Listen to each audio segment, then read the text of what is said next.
Hello my dear students, आज एक और रिएक्शन इंटरमीडिएट हम देखने वाले हैं। आज हम पढ़ने वाले हैं फ्री रेडिकल। इसके पहले वाले वीडियोस में भी हम जो रिएक्शन इंटरमीडिएट है उनके बारे में पढ़ रहे थे। कार्बोकेटायन हमने पढ़ा, कार्बोएनायन हमने पढ़ा, आज फ्री रेडिकल हम पढ़ेंगे। ठीक है, आपकी जो ऑर्गेनिक केमिस्ट्री है उसमें रिएक्शंस की जो मैकेनिज्म है उसको समझने के लिए ये रिएक्शन इंटरमीडिएट बहुत ज़्यादा हेल्प करने वाले हैं। ठीक है, तो कार्बोकेटायन कार्बोएनायन भी इंपॉर्टेंट था। नहीं देखा है वीडियो तो डिस्क्रिप्शन बॉक्स में लिंक मिल जाएगी आपको, है ना, वो वीडियो भी देख लीजिएगा। आज का जो वीडियो है ये भी बहुत ही ज्यादा इंपॉर्टेंट रहने वाला है। ठीक है, चलिए अब फ्री रेडिकल की जो डेफिनेशन है वो यहां पर लिखी है। किस तरह से फॉर्म होते हैं, इनका प्रोडक्शन किस तरह से होता है, किस तरह से ये प्रोड्यूस होते हैं, ये सब कुछ इजीली आपको क्लियर होगा। ठीक है, देखिए सबसे पहले डेफिनेशन हम देखते हैं। क्या लिखा है? Free radical is a neutral atom or group of atoms having its own unpaired electron. ठीक है, देखिए फ्री रेडिकल का मतलब क्या होता है? फ्री रेडिकल एक न्यूट्रल स्पीशी होते हैं, एक न्यूट्रल एटम होते हैं या न्यूट्रल ग्रुप ऑफ एटम्स होते हैं, है ना। जो एटम्स है उनका ग्रुप होता है और न्यूट्रल होता है, या तो एटम होगा या फिर ग्रुप ऑफ एटम्स होगा। ठीक है, having its own unpaired electron, इसके पास में इसका खुद का एक अनपेयर्ड इलेक्ट्रॉन होगा, है ना। मस्ट कंपलसरी है, एक अनपेयर्ड इलेक्ट्रॉन होगा ही होगा ओड नंबर में। ठीक है, चलिए आगे क्या लिखा है? These are formed by homolytic bond fission. Homolytic bond fission क्या होता है ये हम पहले पढ़ चुके हैं। Homolytic and heterolytic bond cleavage, है ना, यह बॉन्ड फिजन।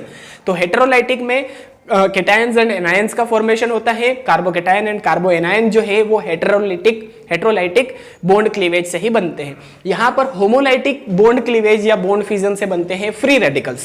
ठीक है, किस तरह से बनेंगे अभी मैं आपको बताऊंगा। ठीक है, देखिए एक एग्जांपल ले रहा हूं मैं यहाँ पे क्लोरीन मॉलिक्यूल का। अब क्लोरीन मॉलिक्यूल के अंदर एक क्लोरीन का एटम ये है और एक दूसरे क्लोरीन का एटम ये है। अब यहाँ पर होमोलाइटिक बॉन्ड फिजन होगा। अब होमोलाइटिक बॉन्ड फिजन में क्या होता है कि यहाँ का ये जो कोवेलेंट बॉन्ड है, सिंगल कोवेलेंट बॉन्ड, ये जब भी ब्रेक होता है ना तो इसका ये जो क्लोरीन का एक इलेक्ट्रॉन है ये चला जाता है इसके पास में, है ना, फिश हुक से शो करते हैं इसको, और एक जो इलेक्ट्रॉन है इस क्लोरीन का इसके पास में चला जाता है। तो अब बचा क्या, इसके बना क्या? देखिए ये क्लोरीन प्लस ये क्लोरीन एज इट इज लिखा। एक इलेक्ट्रॉन इस क्लोरीन का इसी के पास में गया है ये वाला, और एक क्लोरीन का जो एक इलेक्ट्रॉन है ये रहा। ठीक है, तो इस तरह से ये क्लोरीन फ्री रेडिकल का फॉर्मेशन हो गया है। यहां पर अगर हम ग्रुप ऑफ एटम्स की बात करें तो जैसे कि हमारे पास है इथेन, ठीक है, CH3 सिंगल बॉन्ड CH3। अब यहां पर क्या होगा? देखिए ये जो बॉन्ड है ये जैसे ही ब्रेक होगा एक इलेक्ट्रॉन ये और एक इलेक्ट्रॉन ये इलेक्ट्रॉन चला जाएगा इस कार्बन के पास में, ये इलेक्ट्रॉन चला जाएगा इस कार्बन के पास में। तो देखिए अब क्या फॉर्म होगा? Methyl free radical. एक मिथाइल फ्री रेडिकल ये रहा और दूसरा मिथाइल फ्री रेडिकल ये रहा। तो कुछ इस तरह से यहां पर फ्री रेडिकल का फॉर्मेशन होता है। होमोलाइटिक बॉन्ड फिजन के थ्रू होता है, याद रखिएगा। हेटेरोलाइटिक नहीं, होमोलाइटिक। ठीक है, होमो मींस सेम। तो यहां पर भी एक इलेक्ट्रॉन गया, इसका एक इलेक्ट्रॉन यहां पर गया। अब मजे की बात यह है कि ये जो एक इलेक्ट्रॉन है ये इसका खुद का है। ये जो एक इलेक्ट्रॉन दिख रहा है ये इसका खुद का इलेक्ट्रॉन है ना। तो लिखा है ना having its own unpaired electron, इसका खुद का एक अनपेयर्ड इलेक्ट्रॉन होगा। और एक अनपेयर्ड इलेक्ट्रॉन होने की वजह से इसे हम क्या कहते हैं? ओड इलेक्ट्रॉन एटम्स और ओड इलेक्ट्रॉन मॉलिक्यूल्स, है ना। ओड इलेक्ट्रॉन एटम्स भी कह सकते हैं या ओड इलेक्ट्रॉन मॉलिक्यूल्स भी कह सकते हैं। जब एटम होगा तो इसे हम क्या कहेंगे? Odd electron atom. और मॉलिक्यूल है CH3 मॉलिक्यूल है तो ओड इलेक्ट्रॉन मॉलिक्यूल हम इसे कहेंगे। क्लियर है किस तरह से फॉर्मेशन होता है और डेफिनेशन क्या है फ्री रेडिकल्स की? ठीक है, चलिए अब कुछ इंपॉर्टेंट फीचर्स हैं यहाँ पर, कुछ कैरेक्टरिस्टिक्स हैं, ये याद रखिएगा आप। ठीक है, फर्स्ट है फ्री रेडिकल्स आर न्यूट्रल। पहले ही बात हो चुकी है, न्यूट्रल एटम या न्यूट्रल ग्रुप ऑफ एटम्स होते हैं। सेकेंड है these are unstable and highly reactive. बहुत ज्यादा रिएक्टिव होते हैं और अनस्टेबल होते हैं। तो इसका रीजन क्या है सर? तो बिल्कुल मैं आपको बता रहा हूं, है ना। देखिए जो फ्री रेडिकल्स होते हैं ना, यहां पर जैसे कि क्लोरीन का फ्री रेडिकल है। अब ये फ्री रेडिकल जो है इसके पास में सिर्फ एक अनपेयर्ड इलेक्ट्रॉन है, और इलेक्ट्रॉन जो है ना ये पेयर में रहना पसंद करते हैं, जोड़े में। ठीक है, जैसे कि एक एग्जांपल देता हूं मैं आपको। अगर आप मंदिर वगैरह गए हो तो वहां पर क्या करते हैं, जूते चप्पल जो है वो हम बाहर निकालते हैं। ठीक है, अब एक जो आपका शूज है ना, एक जो जूता है या चप्पल है वो आपको मिल गया है, पर एक जो दूसरा जूता या चप्पल है वो आपको नहीं मिल रहा है। तो उस कंडीशन में आप क्या करेंगे, बहुत ज्यादा एक्टिव हो जाएंगे, इधर उधर ढूंढने की कोशिश करेंगे, क्योंकि एक से तो आपका काम चलने वाला नहीं है, आपको चाहिए पूरी एक पेयर, है ना, जोड़ी चाहिए। तो इसी तरह से यहां पर भी क्या होता है कि जो एक इलेक्ट्रॉन है ये किसी एक और इलेक्ट्रॉन को ढूंढने की कोशिश करता है ताकि इनकी पेयरिंग हो सके। ठीक है, तो कुछ इस तरह से यहां पर ये अनस्टेबल होते हैं बहुत ज्यादा और हाईली रिएक्टिव होते हैं, बहुत ज्यादा रिएक्टिव होते हैं। क्लियर हुआ?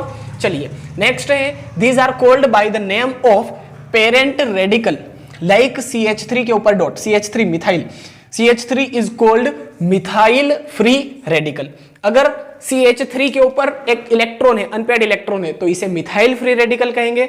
C2H5 के ऊपर, C2H5 यहां पर अगर एक फ्री रेडिकल है तो इसे इथाइल फ्री रेडिकल कहेंगे। ठीक है, तो जो पेरेंट रेडिकल होता है उसी के नाम के अकॉर्डिंग इसका नाम रखा जाता है। क्लियर है? CH3 है तो मिथाइल फ्री रेडिकल, C2H5 है तो इथाइल फ्री रेडिकल, कुछ इस तरह से। चलिए लास्ट है, इंपॉर्टेंट है, the carbon of alkyl free radical with unpaired electron is sp2 hybridized, है ना। जिस कार्बन के ऊपर एक फ्री रेडिकल होता है ना, एक इलेक्ट्रॉन होता है डॉट, है ना, तो एक इलेक्ट्रॉन होता है अनपेयर्ड इलेक्ट्रॉन, वो कार्बन sp2 हाइब्रिडाइज्ड होता है। कैसे होता है ये अभी मैं आपको क्लियर करूंगा नेक्स्ट स्लाइड में। ठीक है, याद रखिएगा sp2 हाइब्रिडाइज्ड होता है। चलिए अब क्लासिफिकेशन, किस तरह से हम क्लासिफाई कर सकते हैं फ्री रेडिकल्स को, तो लिखा है alkyl radicals are classified as 1 degree 2 degree and 3 degree radicals, यानी कि primary, secondary and tertiary radicals. एक और होता है जिसे हम मिथाइल फ्री रेडिकल कहते हैं, जैसे कि यहां पर लिखा हुआ था। ठीक है, देखिए ये मिथाइल फ्री रेडिकल है ना, कार्बन 3 बॉन्ड जो है हाइड्रोजन से कंप्लीट कर रहा है और इसके पास में एक यहां पर फ्री रेडिकल है, यानी कि एक अनपेयर्ड इलेक्ट्रॉन है, तो इसे मिथाइल फ्री रेडिकल कहेंगे। देखिए ये जो है, ये कार्बन जो है जिसके पास एक अनपेयर्ड इलेक्ट्रॉन है, ये डायरेक्टली एक कार्बन के साथ में बॉन्ड बना रहा है, बाकी 2 बॉन्ड हाइड्रोजन से कंप्लीट किए हैं इसने, इसलिए ये हो जाएगा 1 डिग्री फ्री रेडिकल। ठीक है, कार्बन एक ही कार्बन से बॉन्ड बना रहा है, यहां पर ये जो फ्री रेडिकल वाला कार्बन है ये 2 कार्बन से बॉन्ड बना रहा है डायरेक्टली, तो ये हो जाएगा 2 डिग्री फ्री रेडिकल। और ये कार्बन 3 कार्बन से बॉन्ड बना रहा है, इसलिए ये हो जाएगा 3 डिग्री फ्री रेडिकल। ठीक है, इसका स्क्रीनशॉट लीजिए। इसके बाद में नेक्स्ट स्लाइड में हम हाइब्रिडाइजेशन देखेंगे और इसकी स्ट्रक्चर और स्टेबिलिटी। ठीक है, चलिए गाइज, फ्री रेडिकल में किस तरह से sp2 हाइब्रिडाइजेशन पॉसिबल होता है ये हम डायग्राम के थ्रू यहां पर समझते हैं। देखिए सबसे पहले तो हमने कार्बन का एटॉमिक नंबर लिखा 6, कॉन्फ़िगरेशन 1s2 2s2 2p2। ठीक है, यहां पर ग्राउंड स्टेट में देखिए आउटर मोस्ट शेल के जो ऑर्बिटल है वो मैंने यहां पर बनाए हैं क्योंकि उन्हीं से हमें यहां पर डील करना है। ठीक है, तो 2s में 2 इलेक्ट्रॉन, 2p में भी 2 इलेक्ट्रॉन। एक्साइटेड स्टेट में क्या होगा, यहां से जो एक इलेक्ट्रॉन है ये जंप करके 2p में चला जाएगा, तो ये रेड मार्कर से जो मैंने बनाया है ये एक्साइटेड इलेक्ट्रॉन है। ठीक है, अब sp2 हाइब्रिडाइजेशन कैसे पॉसिबल होगा, देखिए यहां पर अगर मैं जैसे कि CH3 फ्री रेडिकल की बात करूं, है ना, CH3 मिथाइल फ्री रेडिकल की बात करूं, तो कार्बन जो है जिसके पास एक अनपेयर्ड इलेक्ट्रॉन है, ओड इलेक्ट्रॉन है, ये 3 बॉन्ड किसके साथ में बना रहा है, हाइड्रोजन के साथ में, जैसे कि यहां पर स्ट्रक्चर में आपको दिख रहा है। अगर मिथाइल फ्री रेडिकल की बात करूं तो यहां पर एक हाइड्रोजन होगा, ये एक हाइड्रोजन होगा और ये एक हाइड्रोजन होगा, CH3। ठीक है, तो यहां पर कुछ इस तरह से जो हाइड्रोजन का एक इलेक्ट्रॉन है वो यहां पर आ जाएगा, एक यहां पर आ जाएगा, एक यहां पर आ जाएगा, फिर भी एक अनपेयर्ड इलेक्ट्रॉन बचेगा और ये एक अनपेयर्ड इलेक्ट्रॉन जो है ये वाला इलेक्ट्रॉन है। ठीक है, इसके अंदर 2p के अंदर, तो इसलिए यहां पर एक ये अनपेयर्ड इलेक्ट्रॉन आपको दिख रहा होगा। तो इस तरह से जो कार्बन होता है वो sp2 हाइब्रिडाइज्ड कार्बन होता है। अगर मैं इथाइल फ्री रेडिकल की बात करूं, CH3 CH2 डॉट, तो यहां पर देखिए इस कार्बन से एक तो है CH3 अटैच, ठीक है, और 2 हाइड्रोजन अटैच है, तो ये 2 हाइड्रोजन, तो कुछ इस तरह से यहां पर हाइब्रिडाइजेशन होगा sp2। क्लियर हुआ किस तरह से sp2 हाइब्रिडाइजेशन होता है। sp2 हाइब्रिडाइजेशन के अकॉर्डिंग इसकी ज्योमेट्री होती है ट्राइगोनल प्लेनर, और 2 बॉन्ड के बीच में जो बॉन्ड एंगल होगा वो होगा 120 डिग्री का। क्लियर हुआ? चलिए अब हम देखते हैं स्टेबिलिटी ऑर्डर। तो स्टेबिलिटी ऑर्डर आपके सामने यहां पर मैंने पहले ही लिख दिया है, इसका रीजन मैं बताऊंगा आपको, ठीक है, कि जो मिथाइल फ्री रेडिकल है वो सबसे कम स्टेबल होता है, फिर इथाइल, फिर 2 डिग्री, फिर 3 डिग्री। तो इसका रीजन क्या है? स्टेबल सबसे ज्यादा ये होता है ना, और सबसे कम मिथाइल फ्री रेडिकल होता है, ठीक है। ये मिथाइल फ्री रेडिकल है, ये 1 डिग्री फ्री रेडिकल है, ये 2 डिग्री और ये 3 डिग्री, ठीक है। प्राइमरी, सेकेंडरी एंड टर्शरी ये हम देख चुके हैं पहले क्लासिफिकेशन में, ठीक है। तो इसका स्क्रीनशॉट लीजिए। इसके बाद में मैं अभी आपको बताऊंगा कि किस तरह से ये स्टेबिलिटी ऑर्डर हमने यहां पर लिखा है। चलिए गाइज, ये जो स्टेबिलिटी ऑर्डर यहां पर लिखा है ये हम यहां पर बता सकते हैं किसके थ्रू? हाइपर कॉन्जुगेशन के थ्रू, ठीक है। हाइपर कॉन्जुगेशन क्या होता है ये हम प्रीवियस वीडियोस में डिस्कस कर चुके हैं। अगर किसी बच्चे ने ये वीडियो नहीं देखा है तो डिस्क्रिप्शन बॉक्स में लिंक गिवन है, आप वो वीडियो देखिए पहले, उसके बाद में आपको समझ में आएगा कि किस तरह से स्टेबिलिटी ऑर्डर होता है फ्री रेडिकल्स के अंदर, ठीक है। क्योंकि हाइपर कॉन्जुगेशन वाला कॉन्सेप्ट जो है वो अगर क्लियर नहीं है तो यहां पर कुछ भी समझ में नहीं आएगा। मैं क्लियर बोल रहा हूं आपको, ठीक है। तो इसीलिए पहले हाइपर कॉन्जुगेशन वाला जो वीडियो है वो देखिए आप, ठीक है। देखिए अब सबसे पहले अगर मैं इसकी बात करूं तो यहां पर तो हाइपर कॉन्जुगेशन होगा ही नहीं। हम बात करते हैं 1 डिग्री फ्री रेडिकल की। ये ऐसा मैंने क्यों कहा कि यहां पर जो हाइपर कॉन्जुगेशन है वो नहीं होता है, ये हम डिस्कस कर चुके हैं प्रीवियस वीडियोस में, हाइपर कॉन्जुगेशन वाले वीडियो में, तो मैं अभी उतना डीप में नहीं जाऊंगा, ठीक है। चलिए, तो 1 डिग्री जो फ्री रेडिकल है इसकी हाइपर कॉन्जुगेटिंग स्ट्रक्चर में बनाऊंगा। वैसे अगर वीडियो देखा होगा तो आपको पता होगा कि यहां पर 3 हाइपर कॉन्जुगेटिंग स्ट्रक्चर बनेगी, यहां पर 6 और यहां पर 9, है ना। ये पता होगा अगर आपने वीडियो ध्यान से देखा होगा तो, ठीक है। देखिए मैं इसकी और इसकी हाइपर कॉन्जुगेटिंग स्ट्रक्चर बना के आपको बताऊंगा। ये जो है 3 डिग्री फ्री रेडिकल, इसकी हाइपर कॉन्जुगेटिंग स्ट्रक्चर आप मुझे कमेंट बॉक्स में बताएंगे, ठीक है। देखिए इसकी बना रहा हूं मैं, है ना, इथाइल फ्री रेडिकल है। तो देखिए यहां पर ये कार्बन है, इसकी जो स्ट्रक्चर है 3 हाइड्रोजन जो है ये मैं ओपन करके लिख रहा हूं। क्यों कर रहा हूं ओपन, ये आई होप आपको पता होगा। देखिए यहां पर ये फ्री रेडिकल है, ये CH2 है। अब हाइपर कॉन्जुगेशन को हम शो करते हैं डबल हेडेड एरो से, रेजोनेंस इफेक्ट को भी कुछ इसी तरह से शो करते हैं। अब देखिए हाइपर कॉन्जुगेशन में क्या होता है, कार्बन एंड हाइड्रोजन के बीच में ये वाला जो सिग्मा बॉन्ड है, ये वाला जो सिग्मा बॉन्ड है और ये वाला जो सिग्मा बॉन्ड है, ये टूटता है, ब्रेक होता है, क्लीव होता है और यहां पर होमोलाइटिक फिजन होगा। होमोलाइटिक फिजन क्या होता है ये हम पहले पढ़ चुके हैं, तो जो वीडियोज है ना वो एक दूसरे से कनेक्टेड है, लिंक है, ठीक है। तो आप सीरियल से देखिए तो आपको ज्यादा बेनिफिट मिलेगा। देखिए ये कार्बन हाइड्रोजन के बीच में जो सिग्मा बॉन्ड है इसका होमोलाइटिक फिजन होगा। होमोलाइटिक यानी कि एक इलेक्ट्रॉन जो है यहां पर इस हाइड्रोजन का है और ये वाला इलेक्ट्रॉन इस कार्बन का है। तो होमोलाइटिक फिजन में क्या होगा कि एक इलेक्ट्रॉन चला जाएगा इस हाइड्रोजन के पास में और ये वाला एक इलेक्ट्रॉन चला जाएगा इस कार्बन के पास में।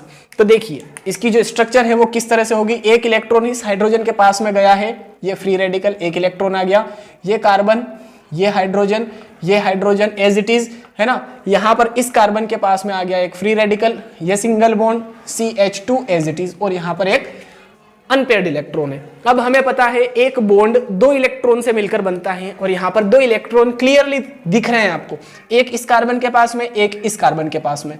तो दोनों मिल करके एक बॉन्ड का फॉर्मेशन कर लेंगे। क्या बना यहां पर, CH2 double bond CH2, ethene बन चुका है, स्टेबल कंपाउंड मिल चुका है हमें, स्टेबल मॉलिक्यूल मिल चुका है हमें, ठीक है। तो कुछ इस तरह से फर्स्ट वाली स्ट्रक्चर बन जाएगी। सिमिलरली यहां पर एक बार हमने फर्स्ट टाइम ये वाला कार्बन हाइड्रोजन बॉन्ड ब्रेक किया, अब ये वाला कार्बन हाइड्रोजन बॉन्ड ब्रेक कर देंगे, ठीक है। तो देखिए ये हाइड्रोजन, यहां पर कार्बन, ये हाइड्रोजन ऊपर एज इट इज, नीचे भी as it is, single bond CH2। अब देखिए ये वाला जो बॉन्ड ब्रेक होगा तो फिर से वही कंडीशन होगी, एक इलेक्ट्रॉन अनपेयर्ड इलेक्ट्रॉन इसके पास में, एक इसके पास में, ठीक है। तो एक इलेक्ट्रॉन ये रहा और एक इलेक्ट्रॉन यहां पर एज इट इज था, ये दोनों मिलकर के एक बॉन्ड बना लेंगे। तो फिर से यहां पर इथीन बन जाएगा, ठीक है। और यहां पर एक फ्री रेडिकल होगा इसके पास में। यहां पर थर्ड स्ट्रक्चर में ये वाला कार्बन हाइड्रोजन बॉन्ड ब्रेक हो जाएगा।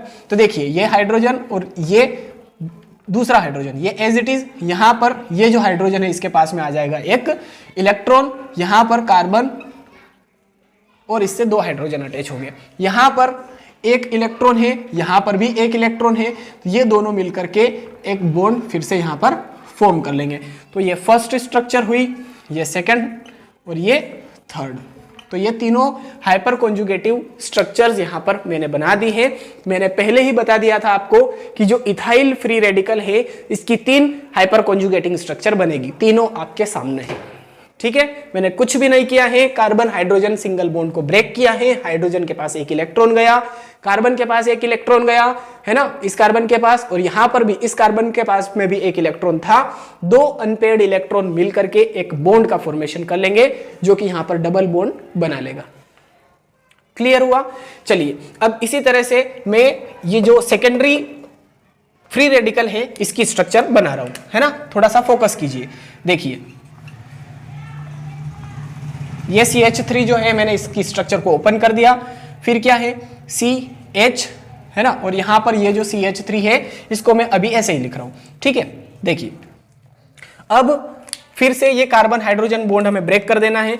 तो यहां पर क्या हो जाएगा, हाइड्रोजन के पास में चला जाएगा एक लोन पेयर, कार्बन के पास, सॉरी लोन पेयर नहीं, एक इलेक्ट्रॉन, इस कार्बन के पास में भी इसका एक इलेक्ट्रॉन आ गया, यहां पर एक हाइड्रोजन, यहां पर भी एक हाइड्रोजन, यहां पर C, कार्बन के पास एक इलेक्ट्रॉन है, unpaired electron, CH3 as it is. अब देखिए ये इलेक्ट्रॉन दोनों मिलकर के एक बॉन्ड बना लेंगे।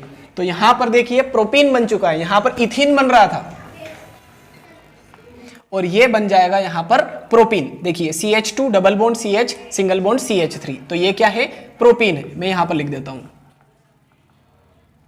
ठीक है, चलिए अगली हाइपर कॉन्जुगेटिंग स्ट्रक्चर कैसे होगी। ये वाला जो हाइड्रोजन है इसके पास में दे दीजिए एक इलेक्ट्रॉन, ये कार्बन के पास में एक इलेक्ट्रॉन, यहां पर हाइड्रोजन, यहां पर भी हाइड्रोजन, ये single bond CH, single bond CH3, यहां पर एक इलेक्ट्रॉन है, ये इलेक्ट्रॉन और ये इलेक्ट्रॉन मिलकर के एक बॉन्ड का फॉर्मेशन कर लेंगे। ठीक है, चलिए अब अगली हाइपर कॉन्जुगेटिंग स्ट्रक्चर कैसे बनेगी। ये हाइड्रोजन दोनों एज इट इज रहेंगे, इस हाइड्रोजन को एक इलेक्ट्रॉन यहां पर दे दीजिए, फिर CH इलेक्ट्रॉन, फिर यहां पर CH3। ठीक है, यहां पर भी एक इलेक्ट्रॉन है, यहां पर भी एक इलेक्ट्रॉन, दोनों मिलकर के क्या बना लेंगे, डबल बॉन्ड, है ना। बहुत ही ज्यादा इजी है, अगर आपने ध्यान से हाइपर कॉन्जुगेशन वाला वीडियो क्लियर किया होगा तो कंडीशन अप्लाई। ठीक है, चलिए अब देखिए ये जो CH3 है इसकी 3 हाइपर कॉन्जुगेटिंग स्ट्रक्चर मैंने बना दी है। सिमिलरली ये जो CH3 है इसकी हाइपर कॉन्जुगेटिंग स्ट्रक्चर हमें अब बनाना है। देखिए तो इस CH3 को मैं फिर से कुछ इस तरह से लिख रहा हूं, ये CH3 मैंने लिख दिया, है ना, क्योंकि इसकी जरूरत नहीं है अभी हमें। ठीक है, ये कार्बन, यहां पर ये एक हाइड्रोजन, फिर यहां पर ये कार्बन, ये हाइड्रोजन और ये हाइड्रोजन। ठीक है, ये CH3 है ना। अब ये वाला जो हाइड्रोजन है, ऊपर वाला हाइड्रोजन, इसको मैं एक इलेक्ट्रॉन यहां पर दे देता हूं, एक इलेक्ट्रॉन इस कार्बन के पास में है, एक इसके पास में है, दोनों मिलकर के एक बॉन्ड बना लेंगे। तो ये हो जाएगा प्रोपीन, है ना। प्रोडक्ट वही है, यहां पर जो है वही है, नंबरिंग यहां पर इधर से होगी, यहां पर इधर से हो जाएगी, फर्क सिर्फ इतना सा है। ठीक है, देखिए फिर अगली स्ट्रक्चर फिर से CH3 में एज इट इज लिख रहा हूं, ये C, ये H, इसके पास में है एक इलेक्ट्रॉन, सिंगल बॉन्ड C, ऊपर वाला हाइड्रोजन एज इट इज। अब ये वाला जो हाइड्रोजन है इसको एक इलेक्ट्रॉन दे दीजिए, यहां पर एक इलेक्ट्रॉन और ये हाइड्रोजन भी एज इट इज, ये इलेक्ट्रॉन दोनों मिलकर के एक बॉन्ड बना लेंगे। ठीक है, और लास्ट स्ट्रक्चर है, फाइनल स्ट्रक्चर में आपके लिए यहां पर बना रहा हूं, ध्यान दीजिएगा। CH3 CH, लोन पे इलेक्ट्रॉन है, मतलब है ना, बार बार लोन पेयर बोल रहा हूं मैं। देखिए ये कार्बन, ये हाइड्रोजन और यहाँ पर ये इलेक्ट्रॉन इस हाइड्रोजन के पास में, और इस कार्बन के पास में भी एक इलेक्ट्रॉन है, ये इलेक्ट्रॉन और ये इलेक्ट्रॉन मिलकर के डबल बॉन्ड बना लेंगे। तो यहाँ पर देखिए कितनी हाइपर कॉन्जुगेटिंग स्ट्रक्चर बनी, एक ये वाली, दूसरी ये वाली, तीसरी ये, चौथी ये, पांचवी ये और ये छठी स्ट्रक्चर। तो मैंने पहले ही बता दिया आपको कि 6 स्ट्रक्चर बनेगी, 3 इसकी 3 इसकी, यहां पर 9 बनेगी, 3 3 6 और 3 9। ठीक है, तो आई होप फ्री रेडिकल वाला जो आज का टॉपिक था हमारा, बहुत ही बढ़िया तरीके से आपको क्लियर हो चुका है। देखिए कितनी मेहनत हो रही है आपके लिए इस चैनल पर। अगर आप वीडियो देखते हैं तो लाइक कीजिएगा, शेयर कीजिएगा। चैनल पर पहली बार आए हैं तो प्लीज़ सब्सक्राइब भी कर लीजिएगा, ताकि हमें मोटिवेशन मिलता है आगे के नेक्स्ट वीडियोज़ बनाने के लिए। अगर आप अच्छी कमेंट्स करते हैं, लाइक करते हैं वीडियोज़ को, तो मोटिवेशन मिलता है अगली वीडियोज़ बनाने के लिए। ठीक है, तो प्लीज़ सब्सक्राइब कीजिए, लाइक कीजिए, शेयर कीजिए।